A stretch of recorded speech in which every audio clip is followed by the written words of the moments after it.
Hello and welcome to another episode of the Bitcoin News Show. I am your host, Vortex, and you guys are right here on the World Crypto Network, one of the best places to find news and information about cryptocurrencies. We have an amazing show for you guys today. I have a great show for you guys today. We're really trying to break down the barriers of communication here between China and America in the Bitcoin space. We have a lot of questions for these guys, and I'm just really excited to get into some conversation here. I'd like to introduce the panelists today. First, we have from Whale Pool and many other trading grounds, I'm sure, as well, Mr. Flibber. Flibber, how you doing? Hi, Vortex. Thanks for having me on. Look forward to the chat. Awesome, man. Yep, look forward to your commentary. Me and Flibber are going to be asking these guys some questions and hopefully answering some community questions that's been really thriving in the background here. So first, Joe, introduce Joe. How you doing, Joe? Yeah, great, thanks. And it's a pleasure that I got the chance to share some information with you guys. Awesome, Joe. We definitely appreciate your time. Thank you so much, man. And then I'll go to Yen. Yen, how you doing?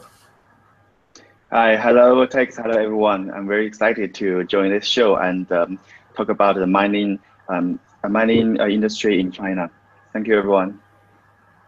Awesome, awesome. Thanks, guys, so much for joining. We really appreciate it. We know it's like 3 or 4 in the morning, your guys' time in China right now, so it's kind of crazy. Yeah. I'm getting like my groceries delivered right now, so there's just so much stuff happening right now, but I'm gonna try to keep it focused. So first, so what's gonna happen is I'm gonna have a few questions for you guys. Flibber's gonna have a few questions for you guys, and we'll see if we can start a conversation about this. So really, the first thing I have to say, what do you guys think about the SegWit 2X? Thing going on right now about Barry Silbert? Is this something that people are talking about in China right now? Is this on the agenda? Is this go ahead and tell us your thoughts. First, we'll go with Yen. What do you think about this, the SegWit 2X? Are people talking about this? People are talking about SegWit 2X.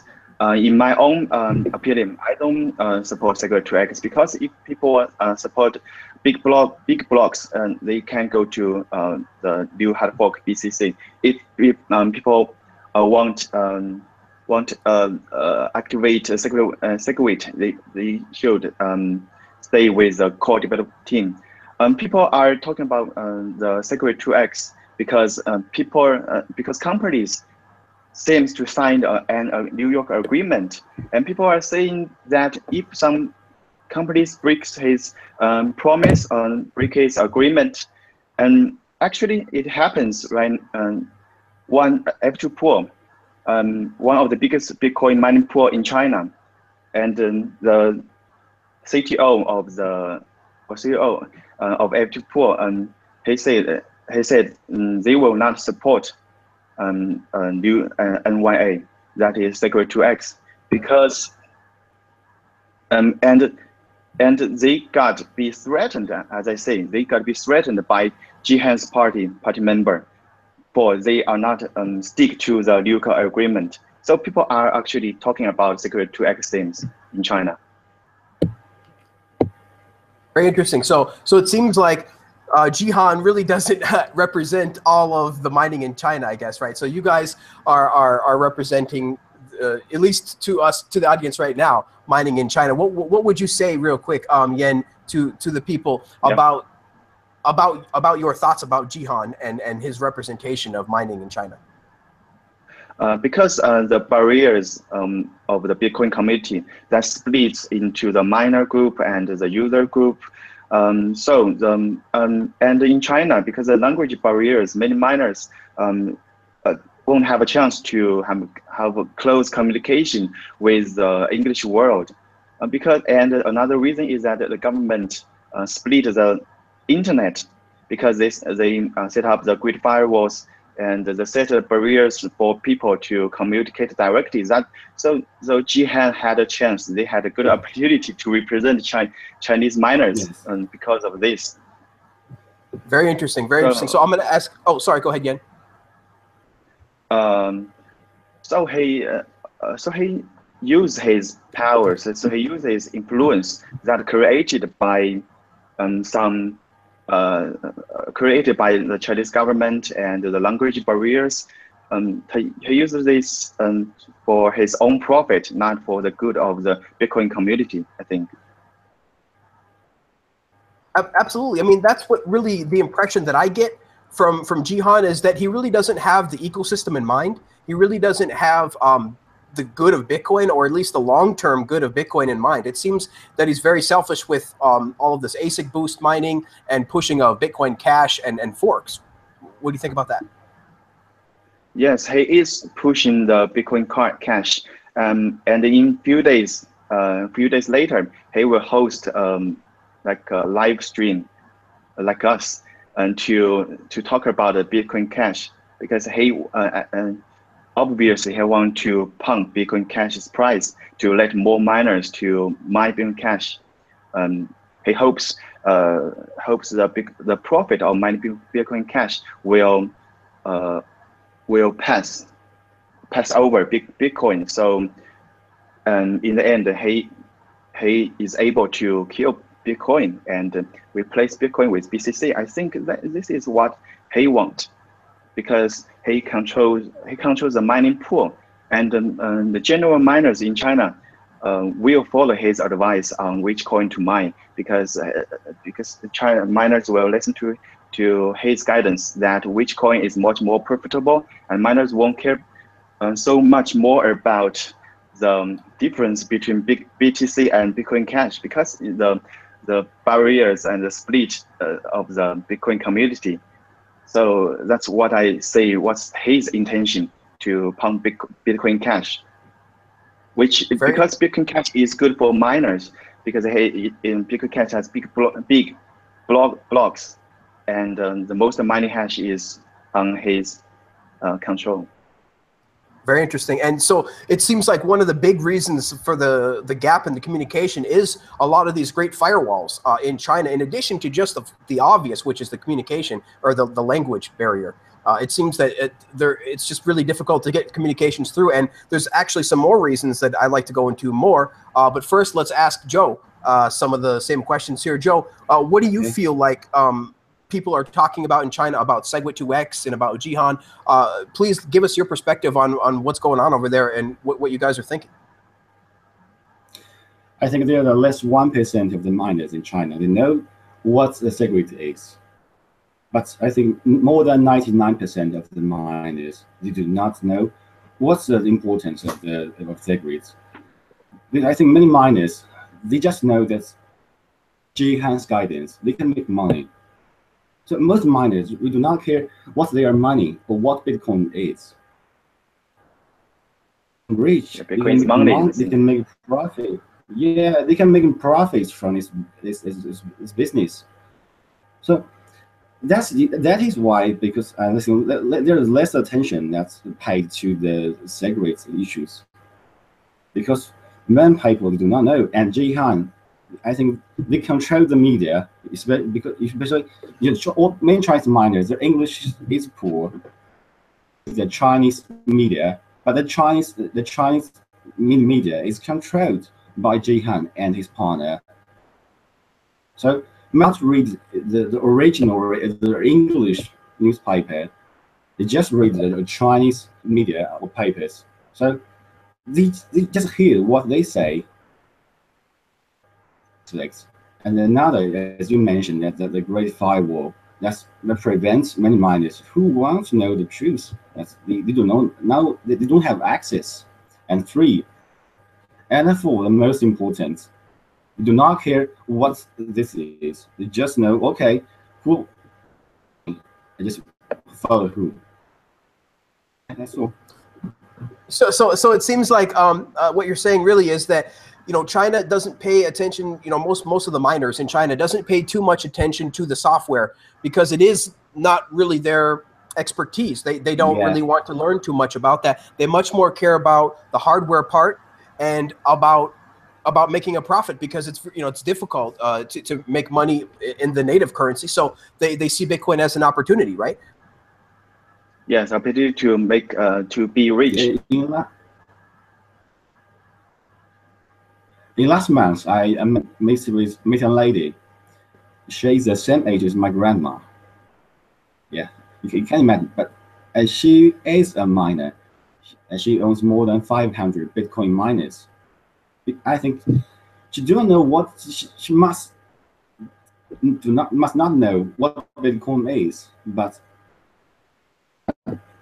there's something in his wallet that they can sell it for money. Mining is a crazy business in China. Not all miners know what exactly Bitcoin is or what the technological part is. They do not know.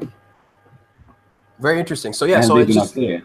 Yeah, they just see the price going up. They see an opportunity, and so this is what we're seeing. Really, we're seeing Chinese miners kind of go back and forth between Bitcoin Cash and Bitcoin, and it seems like they don't really have the long-term Bitcoin ideology in mind per se. They definitely want to see one Bitcoin succeed, but I don't think they care which one. They just want to make sure that they're getting profits from the mining, right? Yeah. Yes. And listen, profit is Sorry, go ahead. We'll let Yen speak, and then go with Joe. So go ahead, Yen. Yes, I think they don't have the Bitcoin or Liberian ideology in their mind.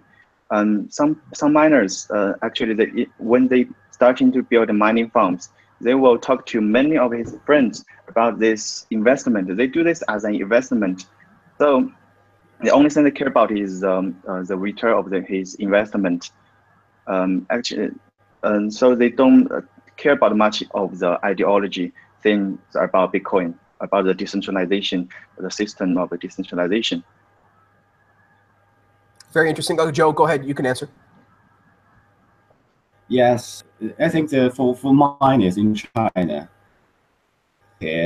what is the price of the electricity and your access of hardware? So that means your price of electricity and hardware determine your return of investment, ROI. So they just find the best resource to improve the ROI. That's the only thing they care about every day. Return on investment. Very interesting. Okay, very cool. Thanks, guys, so much so far. I'm going to let Flibber ask a question, but before I do that, just want to introduce Gabriel Devine is joining us in the show. Gabriel, how you doing? Great. Thank you so much for having me. Awesome. Nice of you to be here. Well, you ask some questions as well, as I'm sure you have some questions that you are dying to ask some real-life Chinese miners here. So, Flibber, we'll go with you. What do you think about the discussion so far, and do you have any questions for these guys here? Thanks, Vortex. Yeah, Joe, Yen, thanks for coming on. Really appreciate this input from the West. Thank you. Sorry, because I speak to a lot of Western traders, and the general consensus is that that Jihan is basically running off to do his own thing, and you guys saying the same thing reinforces that. But it's my understanding that he has the patent for the ASIC chips in China. Is that right? Yeah, he has many patents of the ASIC miners in China, including ASIC Boost. And yesterday I saw his patent on Google is that the patent on the mining process and many complicated. I don't totally understand, but they seem to patent many things on the ASIC miners. So that also worries me that if because now he multiplies the mining ASIC chips in China, if with this patent there will be less the companies to less easier for company to build the ASIC miners in China. That's what worries me about.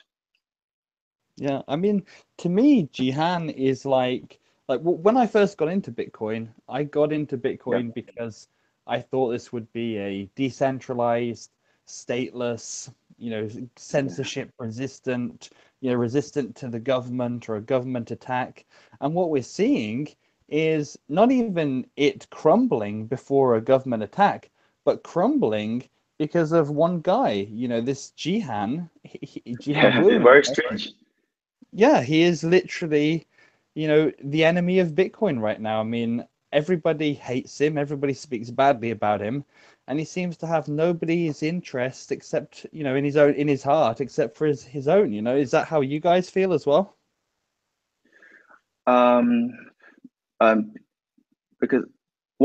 Because I think Jihan Wu will not agree your opinion at all.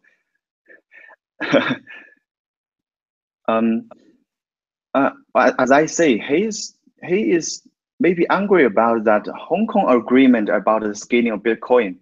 That maybe he think that the Bitcoin core group that don't agree, don't follow their agreement that they signed. So they're angry about this. So there will be it.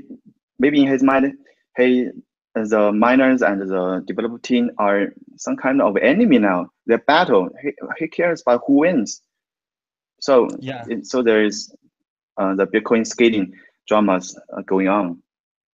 Yeah, I mean, he does seem quite bitter about that Hong Kong agreement, but I mean, Yes. he signed the New York agreement, which was a backdoor, you know, closed agreement between companies, you know, of all these participants in the Bitcoin ecosystem. You know, the companies are just one aspect, the miners are one aspect, the users are another. And obviously, a couple of these companies come together and signed it, you know, with a couple of these miners.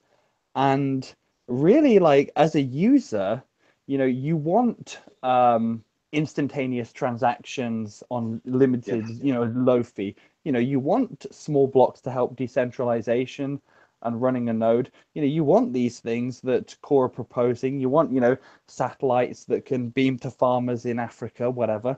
But Jihan is pushing, like, you know, for these mega blocks, like I saw today, pushing the gigabyte block. I mean, this is not going to help with a decentralized ecosystem. This is not in the interest of users. And you were saying before that you feel like the miners don't care, but it's like, if they don't care, you know, then ultimately, you know, we're going to end up with a situation where we've got like Bitcoin Cash, Bitcoin SegWit 2x, Bitcoin, and it's like, you know, are these miners going to just stick with Jihan and give him their hashing power? You know, will Bitcoin be able to get enough hashing power to make a block to, you know, reduce the difficulty? I mean, I feel like the miners, you know, they can just switch to any pool they want. Why don't they, you know, join the good team? You know. Yeah. The good thing is that the F2 pools and now represents largely Jihan Wu's party. F2 pool is doing what they think is right. So they say they will not follow the NYA anymore. They're not signal the NYA. I don't worry about that. Miners will switch all their mining powers into BCH, and finally our big BTC will have low hashing power to protect it, because Bitcoin is not a Chinese Bitcoin, because it's a world Bitcoin, because Bitcoin's value is gained by the recognition of the whole world of people. So if China don't support Bitcoin, but the price is still backed by the whole world people, the price going up, the revenue of mining Bitcoin is much more than the revenue of mining BCH. So the rational miners will switch their hashing power to protect BTC rather than BCC. So for this reason, I see Jihan Wu recently host events to pump BCC, because the same reasons. He wants the BCC price to go up and the mining reward surpass BTC. So I'm not worried about that. Jihan Wu will control all the mining powers, because the market control the hashing powers. Yep, that's very true. I mean, that's what we're seeing is really the market is showing that people want Bitcoin more than Bitcoin Cash. I think I'd like to let Joe comment next, and then we'll go with a question from Gabriel. But Joe, go ahead, if you could comment on what was said so far on about Jihan or anything that Flibber and Yen has said. Go ahead, Joe. Yeah, Jihan might be his company might be the most important manufacturer of miners, but I think he only controls the manufacturing, but the miners, the rigs are controlled by the miners, right? I think the miners, most miners, for them, the most important part is making money. So definitely, I think Bitcoin will beat Bitcoin Cash. So that's the market's choice and also the miner's choice. I do not worry about anything about Bitcoin Cash because I believe that the market will make the right choice. Very interesting, very interesting. Yeah, and I hope that the market will make the right choice as well. But so far, that seems to be what's happening. As long as the incentives can continue to align. Let's go with Gabriel. And do you have any questions for our Chinese miners today, either Joe or Yen? Go ahead, Gabriel. Yeah, I have a couple of comments and a question. First of all, I don't think I agree with some of the sentiments that Flibber was expressing just now. First of all, Bitcoin's not crumbling. It's reaching all-time highs. Of course, we just experienced a little bit of a pullback because it was so steep just recently. But I mean, touching $5,000 per coin. We've seen huge gains this year. And it's no wonder. I mean, the world economy is in free fall. And this is a wonderful alternative with extremely amazing uptime. And I don't think it's something that we should mistake for crumbling. This conflict and striving and contention in the Bitcoin ecosystem. I am definitely sticking by my expression that I've made for several years now, which is conflict and contention for control over Bitcoin is going to be the norm. And the pre-2013 or pre-2014 political environment of Bitcoin as just another open source software project, those days are behind us. They were, sort of a, baby, like an infant phase. And we've entered, childhood. And, it's still early days, but now I think we're in a position where the political importance of Bitcoin is making an impact on the world. I mean, WikiLeaks, it's conceivable that WikiLeaks, which has had an enormous political impact outside of crypto, it's conceivable that they may not have actually survived after being cut off from funding in 2010 without Bitcoin. I mean, they possibly have, tens of millions or hundreds of millions of dollars worth of assets because of Bitcoin. In 2010 being donated to them. So this is a really, really important project, and make no mistake, though they don't like to talk about it, the powers that be are very scared of Bitcoin. So I don't agree that this is crumbling. In fact, I think it's healthier than ever. Now, I do agree, however, that Jihan Wu is his actions are are directly counter to the spirit of Bitcoin, the original spirit of Bitcoin. And I just like to point out that I think it's wonderful. First of all, really thankful to have Yuan and Joe on the show. I mean, it's so helpful for us. Just like you were, as an analogy, you were saying that the miners there don't really have a connection to the ideology of Bitcoin users in the West, which is probably where Bitcoin came from, certainly on a philosophical level. And just by the same token, most Western Bitcoin fans don't understand what is really going on with the mining community and even just the Bitcoin community in East Asia, but especially China. And also, I want to say that a couple more things about that Flibber and you guys touched on, which is the hash rate. Hash rate sloshing around is, in my opinion, not a problem. I think it's one of the main things that was one things that Satoshi Nakamoto was very conscious about was that the security of the network does have to do with hash rate, but at any given time, your hash rate so far exceeds the computational power necessary to calculate the transactions that it is essentially irrelevant for everyday users, whether the hash rate goes up or down 5%, 10%. It really doesn't affect the you know, the use of the platform very much, and it doesn't affect the security in a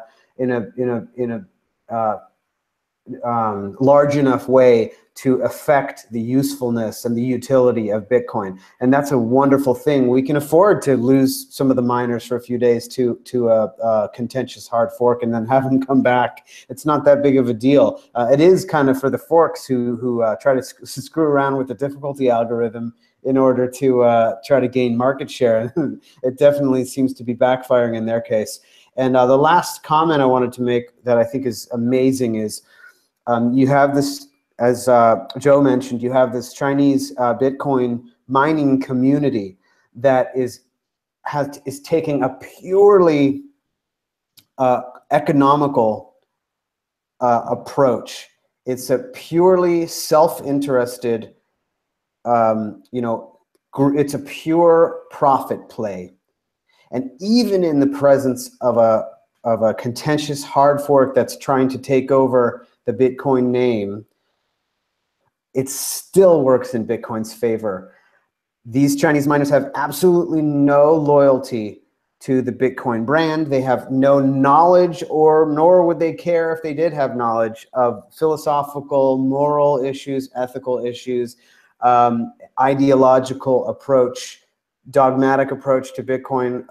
They don't care about it at all. But the system is so designed as to take advantage of self-interest. And it's wonderful to see that self-interest in their case is something that helps everybody. It flips a lot of previous philosophy on its head. My question for you guys is, are you concerned about government interference in your mining operations? Or is the mining community in general behind the iron firewall concerned about government? Yeah, actually, we'll go with Yen first on that, and then Joe. But yeah, definitely want to know an answer to that question. And if you could speak broadly as well as locally too, that'd be great. So go ahead, Yen. Broadly. So yes, we indeed worry about the government, the regulations on Bitcoin mining. I want to talk about the first theme about the BCH and BTC mining switch topic first.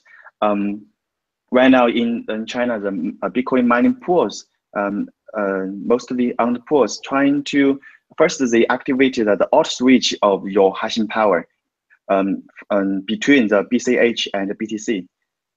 I think what they do this is to promote the BCH mining, to let miners, you know, there is a short period of time that BCH mining is more profitable than BTC. So at that time, they trying to sell this BCH mining to the real miners, real hash power owners.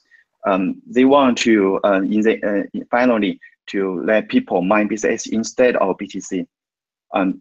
But the situation turns out that they didn't succeed. So that this is what makes me happy at one point. And first, the second is government regulation on Bitcoin mining. We ourselves experienced our mining farm being shut down by local government because, you know, Bitcoin miners, each one of the Bitcoin miners create a huge noise. We set up our mining farm just inside of the hydro power station, which is national-owned electricity, the power station. And then after months, we be reported by the local farmers that our noise, the Bitcoin miner noise that that affects their sleeping. So they report to the local government. The government first asked to close at the light, then totally shut down. But in the end, we managed. At that point, in the same hydropower station, there are many BTC miners, about more than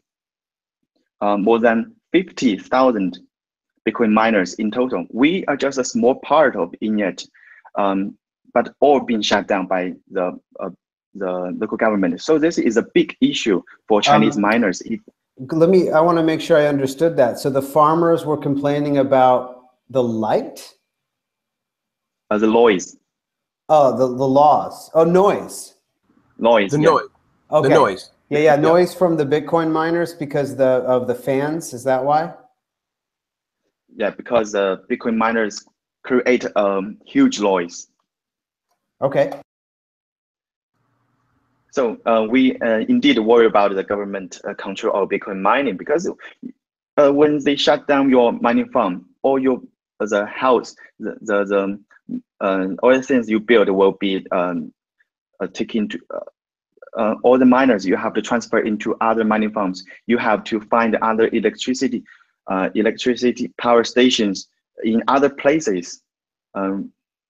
So it's a big trouble for Bitcoin miners to find a safe place to set up to keep their Bitcoin miners keep running. So you're saying that you did witness the government shut down some miners because of the complaints of the noise. Yes. Yeah, and so that's really another big barrier in this communication, is that these Chinese miners are taking great risk, to a lot of the times to mine Bitcoin, so that they can't really come on to podcasts or come on to Twitter and say, hey, look, this is me from this mining firm, from this mining farm, because you're already taking great risk. You don't want to get shut down. You don't want to get recognized by the government in any way. So that's another big barrier that I don't think most people realize.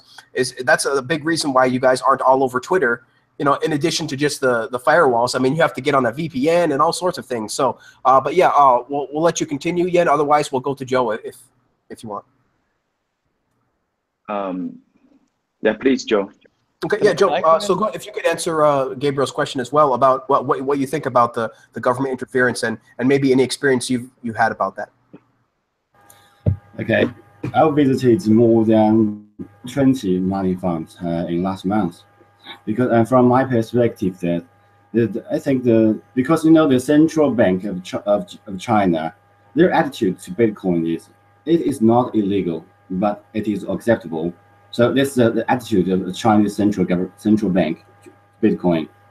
So what worries me mostly that if one day the Chinese government, they say Bitcoin is not illegal, so they can ask all the hydropower station cut off the power supply to Bitcoin mining farm.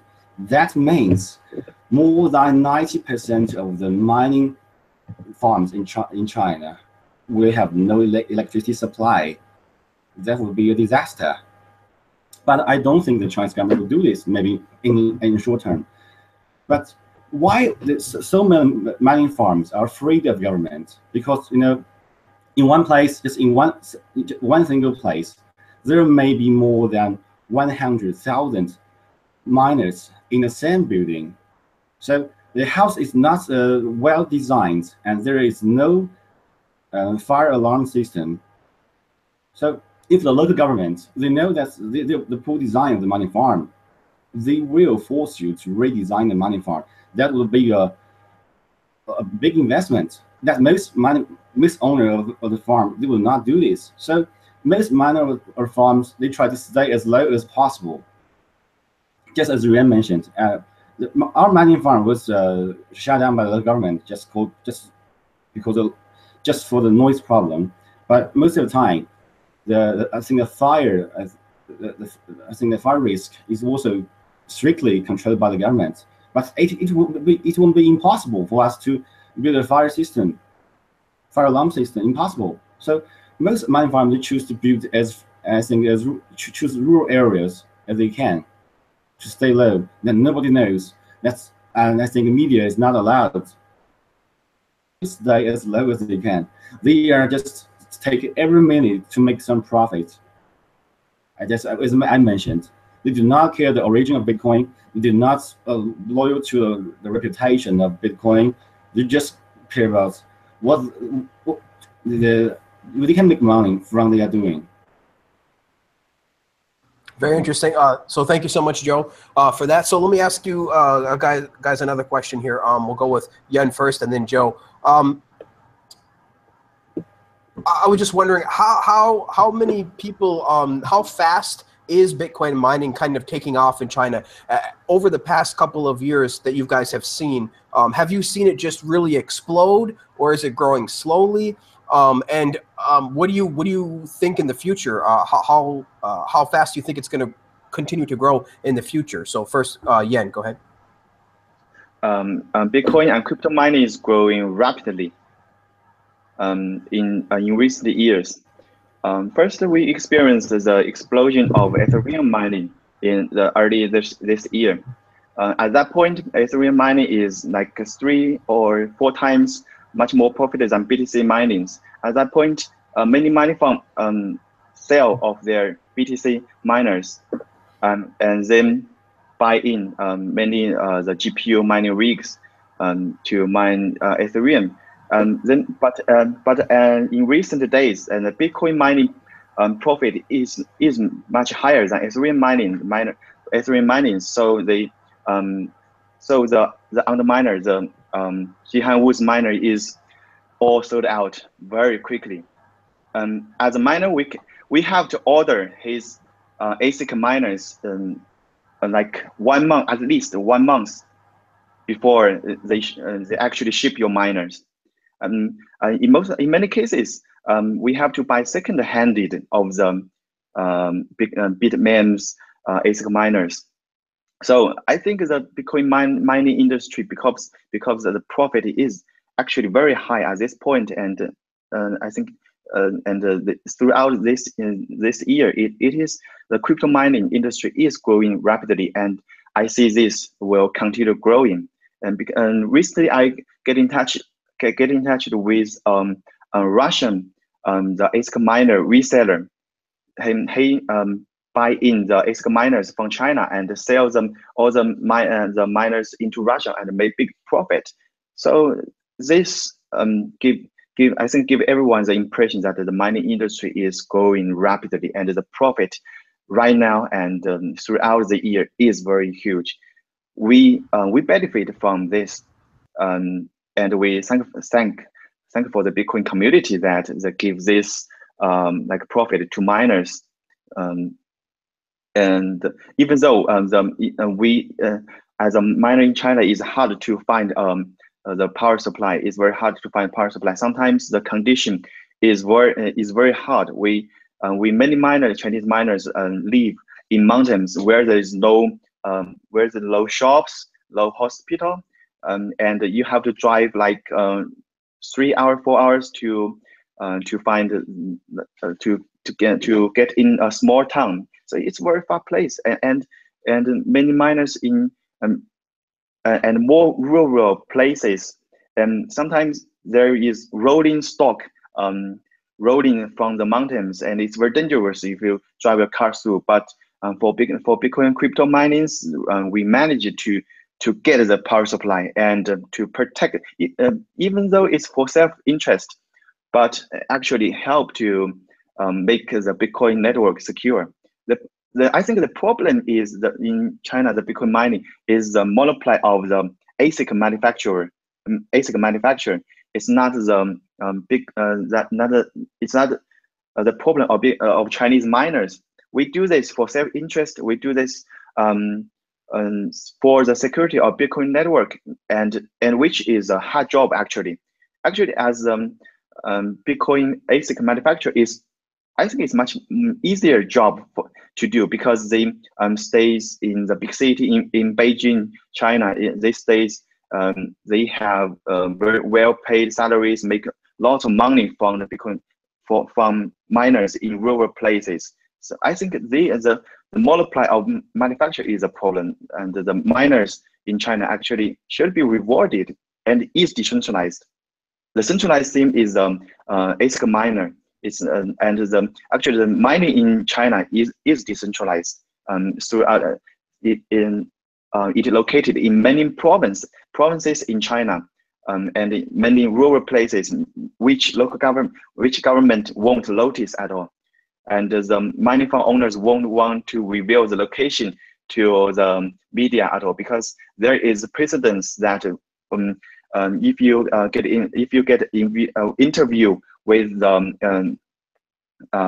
like from the television or newspaper, and soon after that, your mining farm is being focused by government and being shut down. So it is a hard job. Being a Chinese miner, it is a hard job. But thankfully, this recent years becoming more and more profitable, more and more rewarded. That's great. That's great to hear, Yan. You know, it's so just to recap quickly, it sounds like, you know, most of the Chinese mining is actually decentralized into rural areas so that they can stay as low as they can, keep it decentralized. But it does sound like the centralization part is only in the hardware, only in the actual manufacturing. Yeah. The actual mining in China is spread out, you're saying, across all sorts of provinces, and particularly trying to stay within the provinces that are friendly to Bitcoin mining, right? So to make sure that they don't just say, hey, you guys can't mine here. So you want to stay in all of those different places. So that does sound like it's very spread out and decentralized. Joe, I'd like to hear from you too. What do you think about Bitcoin mining in general in China? Like, have you seen it growing? Is it growing, and do you expect it to continue to grow? And is it really is it helping out the local people? Are they really benefiting from this, getting actual value that the government can't steal from them? Yeah, I think based on the high price of the Bitcoin, the return on investment is very good. That attracts a lot of miners. So nowadays, if you want to make a purchase, you have to wait maybe more than 1 or 2 months. And also you have to pay 100% in advance before the shipping date. And I think there's another important reason that, you know, in China, the hydropower plants, the supply of electricity, I think it's really, I think, excessive. In some provinces, the local governments have to sell the electricity.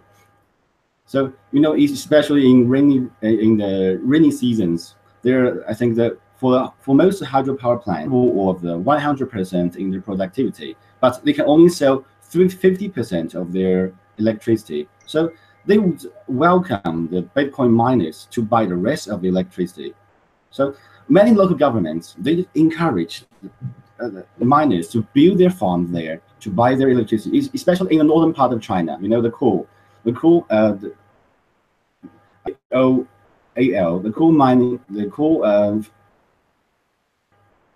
power plants. The coal is very low to attract miners to buy electricity from these power plants. The power plant will consume a lot of coal.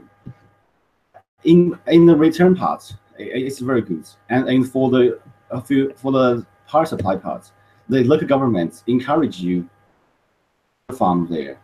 They are I think they are warmly welcome. So I think in the long run, more and more miners will join in, and no doubt the price of Bitcoin will keep rising. So if you have spare money, just bought Bitcoin. Joe, can I just come in for a second? Go ahead. Okay. Let's talk about this price of Bitcoin continuing to rise, because, you know, there's a lot of uncertainty coming.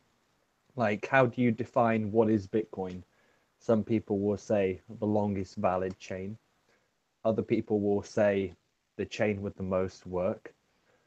You know, we have Coinbase that have signed up to the NYA, you know, big merchant for the US. Are they going to call SegWit 2x Bitcoin? Is Bitfinex going to call SegWit 2x Bitcoin? Will miners say, well, you know, these companies are calling it Bitcoin, they're going to divert a lot of hashing power to it? You know, this new SegWit 2x1 doesn't have the developer support.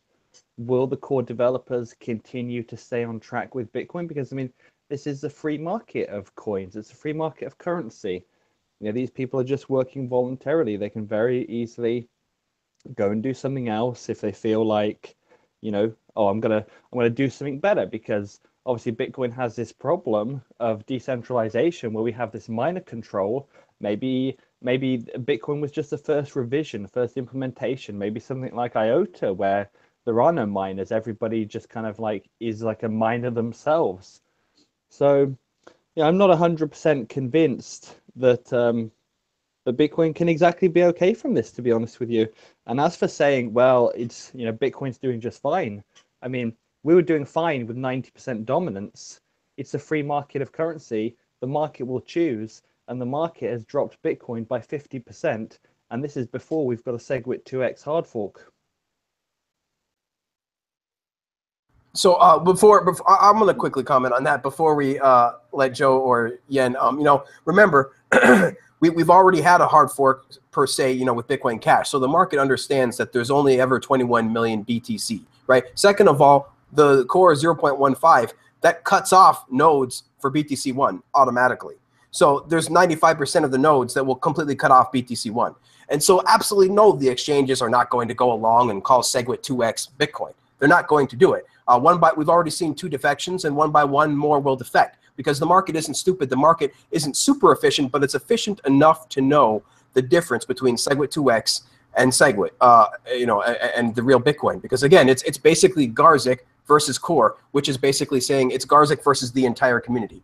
I don't see the market choosing SegWit 2x in any way, shape, or form as Bitcoin. But let's ask Joe. I mean, we kind of asked them that already in the beginning, Flibber, like, you know, their thoughts on SegWit 2x, and we'll just briefly ask. I was bringing this up because, you know, Joe and Yan, you know, very bullish on Bitcoin, but I think there's a lot of uncertainty here. I mean, Phil Potter from Phoenix said, when I asked him what is Bitcoin, he said the coin with the most work. Well, that's going to be SegWit 2x because Ant Pool's got all the hashing power, so it's going to be SegWit 2x. Coinbase, yeah, they've signed up to it. Are they going to say that this is Bitcoin? We've already seen BitPay say that, you know, BTC1 is actually Bitcoin. They backed off of that, though. BitPay has backed off already. It didn't take them long. They've literally already backed off. Yeah, they did. But what about Coinbase? What about Bitfury? We got 2 months. First of all, we got 2 months, right? And then second of all, we got not one single core developer supporting this. So you have to, and what that means is the community doesn't support it, because Core represents hundreds of community members, right, of the smartest people. So I don't want to get too much into the SegWit 2x stuff, to be honest, Flibber, because we did kind of go through that in the beginning. So just really quickly then, Yen and Yen first. Well, actually, we'll go with Joe first this time. Joe, just your quick thoughts on the uncertainty of SegWit 2x. Does this concern you? I believe you said that it doesn't concern you guys too much. Go ahead, Joe. Joe, you're still muted. Sorry. Joe's still muted. Okay, we can go with Yen then. Oh, no, Joe's got it. Joe's got it. Go ahead, Joe. Okay. Yep. Can you hear me? Yep, go ahead. Right. It won't bother me, I think, because I choose Bitcoin. Yes, I think maybe I think the process goes, I think more and more miners, they will realize that what they are doing, and I think because people like Yuan and us and me, we are trying to spreading more news and ideology of Bitcoin to miners we know, and also there are self-media, they are trying to express the rights definition, not by this stupid dumbass media controlled by Jihan Wu.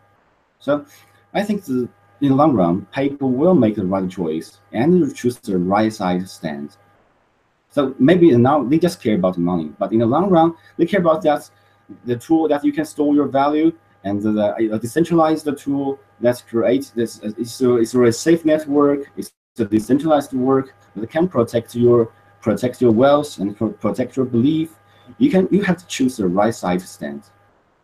Yeah, so it does seem like right now there's not a whole lot of ideology going around the Chinese miners, but it seems like that is an inevitable thing. Like you said, Joe, you are going to try to spread more information to the miners, and Yen's going to try to spread more information to the miners, because in the end, that's literally Bitcoin self-healing, right? That's Bitcoin healing itself. That's Bitcoin protecting itself, is to make sure that the brand stays with Bitcoin, that the miners stay with Bitcoin, right? So Bitcoin mining in China is decentralized, but you know for mining business, it's like the round of the we are in a same small room. It's a very small group. So sometimes it's easy for us to express, I think, the positive news in a small group.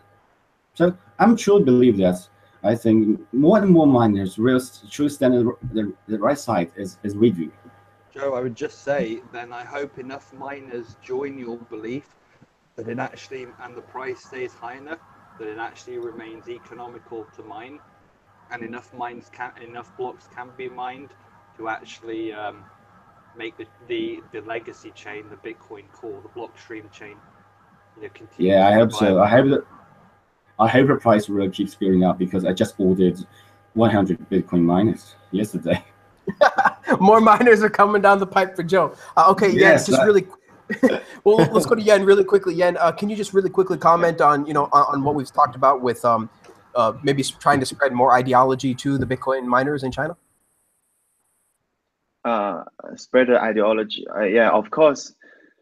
I think we should not worry about the Segwit 2x hard fork themes, because we experienced the BCC hard fork now, and when the BCC hard fork and actually the BTC price like doubled, and it is like BTC survives the hard forks, even though the many big companies in Bitcoin industry signed the New York agreement, but I think we will still they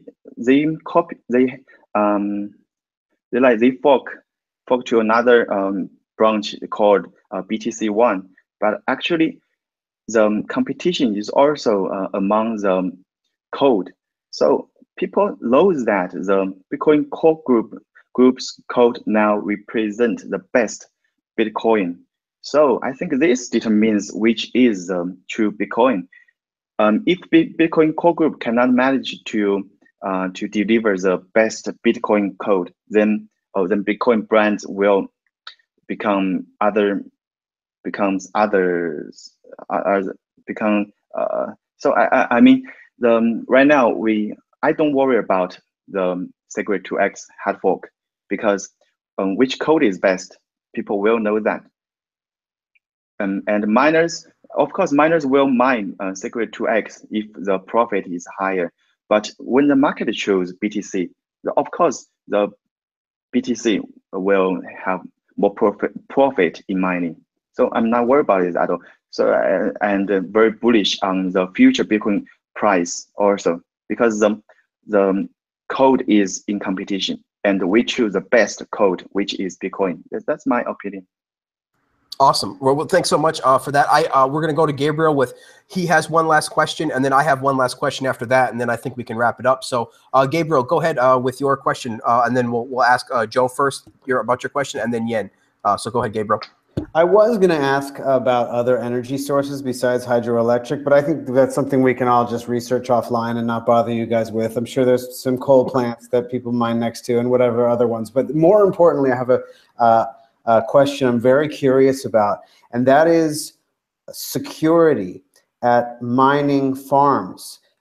This is true for around the world when mining farms are, of course, repositories of very valuable hardware.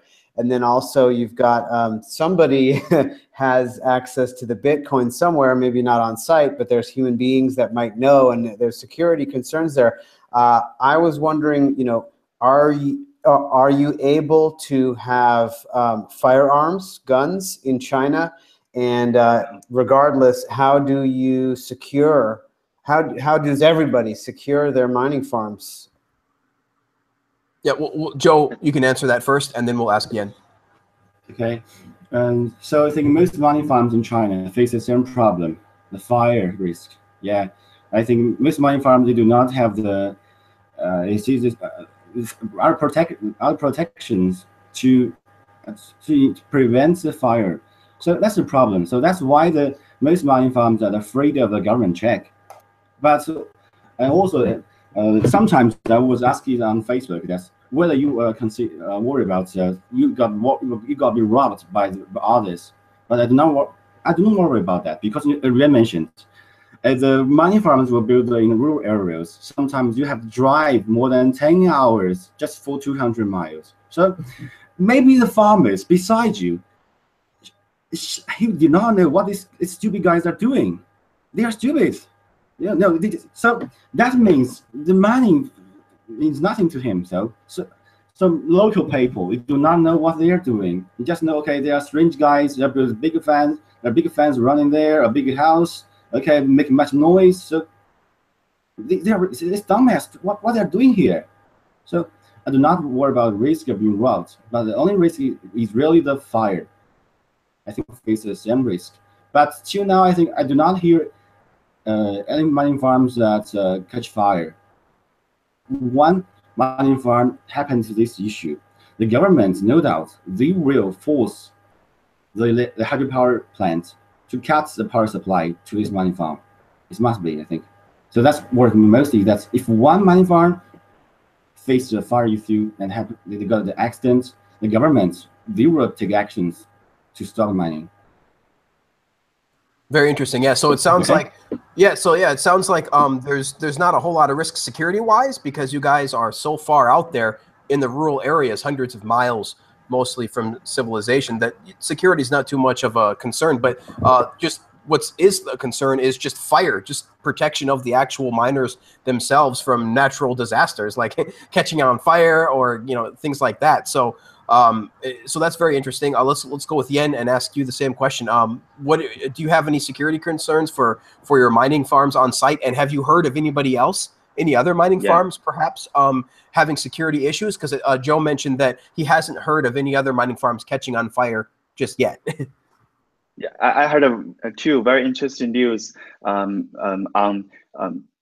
some people's miners being stolen. One is on the on a TV show, and the two stolen things that happens and the thief actually is someone they know, such as I am the owner of this mining farm, and some of my friends heard about the business that is so profitable, and they maybe they in the night and steal all the machines into other places and be caught.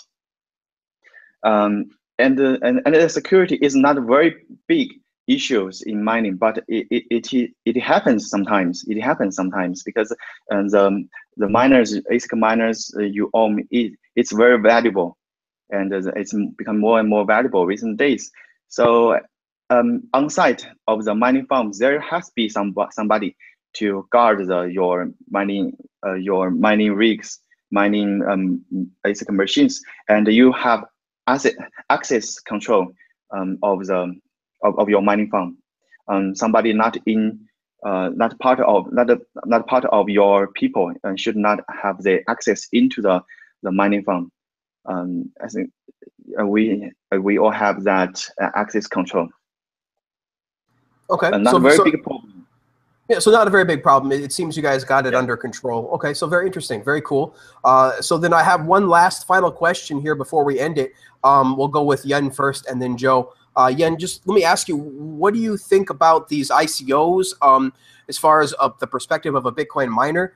Have you been seeing a bunch of mining people over there in China start to mine either Ethereum or start to buy these ICOs? How are ICOs being perceived by Bitcoin miners in China?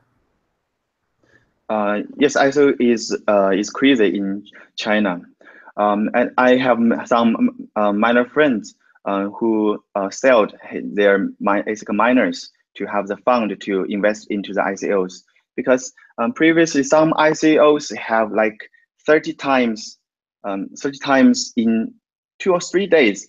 That drives people crazy here, and I think in the rest of the world it's the same situation. I have my friends who sells his machines and invest into the ICOs. But in my own opinion, I personally not invest any ICO at all. In my own opinion, ICO right now it's more like scam projects. They don't have they don't have mature products. They only have some ideas. Their goal is to cheat people and have their money. And the ICOs coins are all basically on Ethereum blockchains. I think they're not true cryptocurrencies. They are some tokens, and I think people who invest a lot in ICOs and keep hold ICOs don't understand this, that the ICO coins are just tokens, not the true blockchain cryptocurrencies that protected by hash powers. So I think even though, but I also feel that ICO is a good business model. It is good to people who first know ICOs, then they get in touch with cryptocurrencies, and finally they will find a safe haven that is Bitcoin. I think this is a good thing for ICO, because people now know that in cryptos, Bitcoin is a safe haven. When they made some money from the ICOs, they might not transfer them into fiat currencies. They may store them in Bitcoin, and then because for myself, I understand Bitcoin is a non-process that realize that Bitcoin is a reliable thing, that is a store of value. So I think people will go through the same process also. Even though they started with ICO, then they might finally get into the space of Bitcoin. Very interesting. Yeah, and that's what we kind of thought too. That's kind of what we try to say on the World Crypto Network, is that though a lot of these people that are new, that are coming into these ICOs and Ethereum, they don't, of course, understand Bitcoin right away. They just see these profits, like you said, being made like 30 times in just a couple of days. And but it is a learning process, because they eventually do get to Bitcoin. I think that a lot of them will, just like you said, yeah, and I think a lot of them will eventually get to Bitcoin once they see all these ICOs fail, and they find out what the real underlying technology is that protects Bitcoin, which is the mining, right? The actual hashing power is what actually gives the Bitcoin its security and value. So yeah, very interesting. It sounds like you share similar opinions, that this will just hopefully get more people into Bitcoin. And so very, very interesting. Thank you, Yen. So Joe, same question to you. What do you think about these ICOs? Have you yourself bought into any of them? And have you seen a lot of people, a lot of Bitcoin miners or a lot of people in the China community, have you seen them buy ICOs? Is it a big craze over there as well? And what are your thoughts? Yeah, I think ICO is extremely crazy in China. So just as Ryan mentioned, 20 or 30 times return I think is usual. So that attracts really a lot of investors that emerged into the ICO market. That's, I think, many companies, they're just fraud. So I think because maybe for these people who really they have very good project, the ICO is good for them. For its cheese, I think they also they try to steal money from investors. So I also believe that eventually they will go to Bitcoin. I find that Bitcoin is really the true private coin. Or sometimes maybe we call it electronic gold. So, but from my perspective, I bought a few ICOs, just different from Yan's opinion. But I think I choose some program that's, I think, really worth investing, because I think the team was great, the team was good, and the project was great.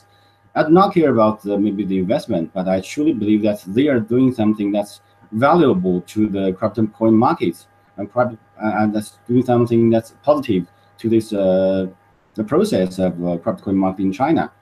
So I just choose them. I bought a token just for support. Okay, very interesting. That's very interesting information. I was going to end it, but now I just have one last question from the chat that I want to know about too. Maybe we'll ask Yen first. So you guys are seeing Chinese miners buy millions of dollars worth of equipment, right? Millions of dollars worth of hashing power rigs and all this kind of stuff, of mining rigs.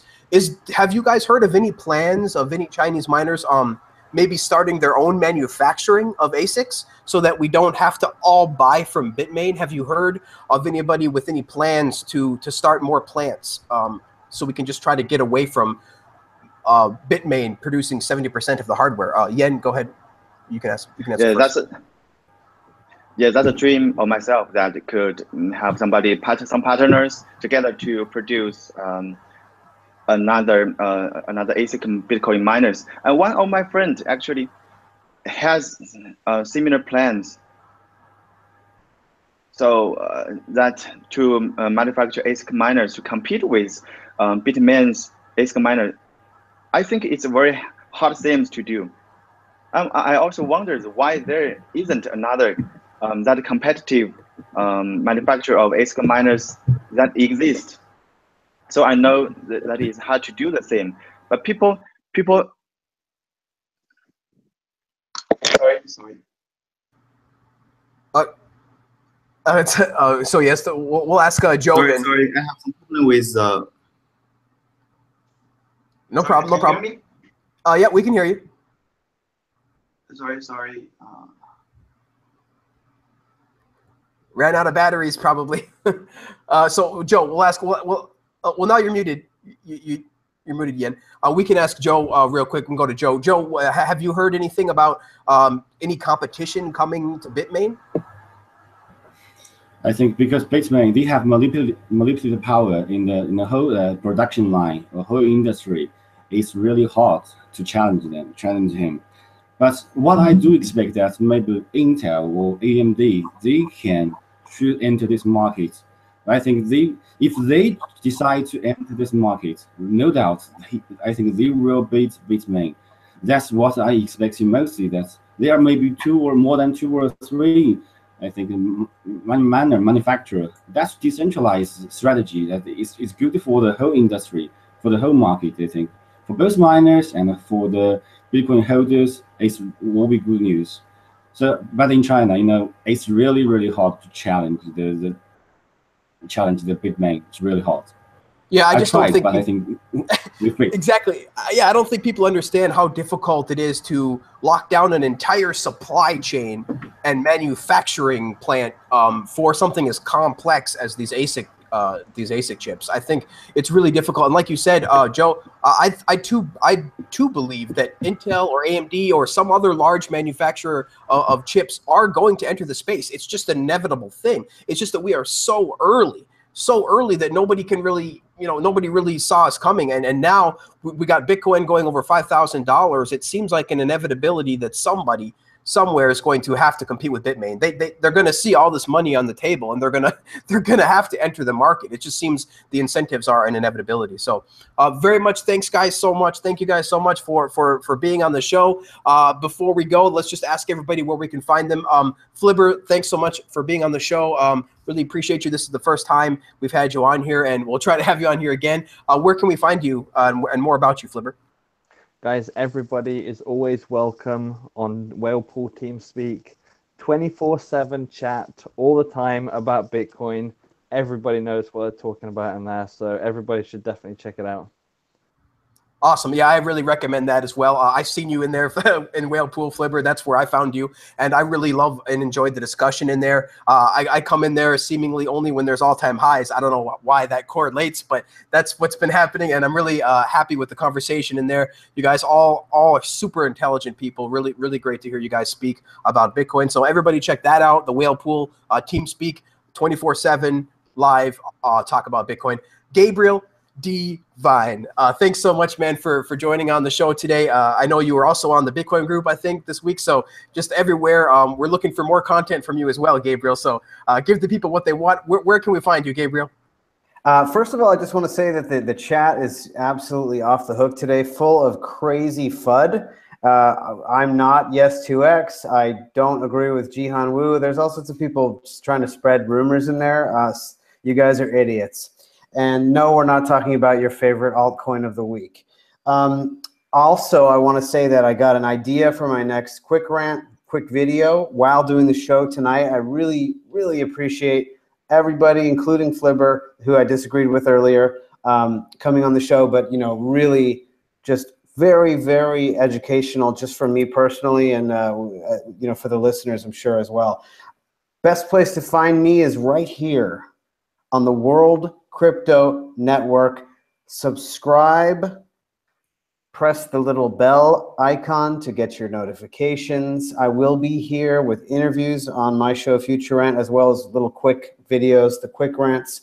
And of course, I'm very active on Twitter at Gabriel Divine. Yeah, we love the troll box over here. There's a lot of people in the chat spreading misinformation these days. But hey, you know, the trolls are going to troll. That's what they do. That's why we have our shows, Gabriel, so that we can set the record straight and try to push away all this FUD that the trolls, the mainstream media, and on and on and on. It's never going to end, guys. There's going to be drama in Bitcoin forever. I tweeted this out that, you know, we're trying to go up against the most powerful people in the world. So there will be drama, there will be FUD. But hey, that's why we try to create these shows, try to get the truth out there. And you guys, Joe and Yen, thank you guys so much for joining. I really appreciate it. We got to have you guys on again. This has been absolutely informative to me and to the audience out there. Let's do this again. Let's bridge the gap of the communication barrier.